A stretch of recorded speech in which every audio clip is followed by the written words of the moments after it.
Hey guys, and welcome back to my channel for the 4th D&D campaign story. If you're new, make sure to subscribe and check out the first 3 stories so you're up to date on the happenings. Our adventure starts as the party, hired by both the alchemist and the artificer for different reasons, leaves the city to try and determine why gatherers of wood and herbs in a nearby forest are not returning. It's a day's walk across the plains before they reach the forest, and there's a huge dying tree that stands high above the forest canopy. First day of travel before the night's rest?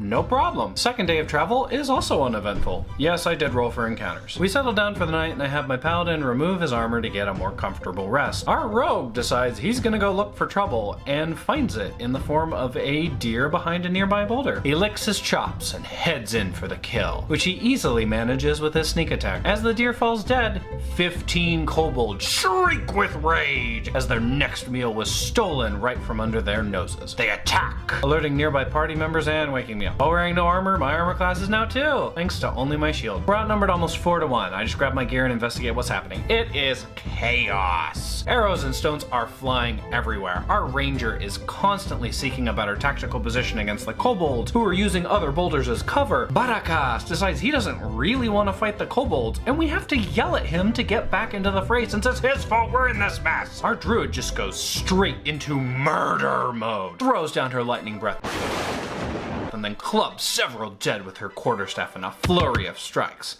Damn, you go girl. I just get on the entire time. I hide and cast Cure Wounds on people who need it because every attack outside of a critical failure will hit me. We finally kill the kobolds and take our much needed rest. Our rogue, now mostly out of arrows, decides to trek a full day back to town to get more arrows while the rest of us slowly explore the forest. Our druid then does the I need to find animals so I can use my wild shape thing that druids do, so she spends some time searching for animals while we're taking another long rest at the end of a day's walk into the forest. She finds a brown bear, is very satisfied, and returns to camp. We let our gnome ranger do the investigating as the forest is her favorite terrain and she has a +6 to her survival rolls. We wander for about 30 minutes until we come across some statues of frightened half-elves. Odd for a sculptor to just leave their work lying around in an ominous forest. Our druid muttered about how it's probably a cockatrice and to keep our eyes on the sky, as if that would help. The party eventually ends up at the large dead tree they saw in the distance and decide to deal with the 2 roaming zombie ogres. The party tries to kill one without engaging the second, but the first one just goes "Roar!"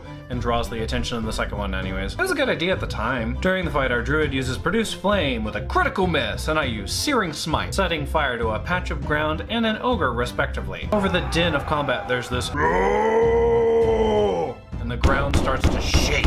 I get picked up by this flurry of branches and our druid gets decked by a tree that has come to life. Maybe should have thought about this whole fire in the forest thing before we did it. The treant didn't kill either fire starter, but once the zombie ogres died, it gave the party a lecture about fire safety that lasted 5 hours. Fire bad! Yes, we're sorry and we get it. Can we please go now? We wait 30 minutes for a response.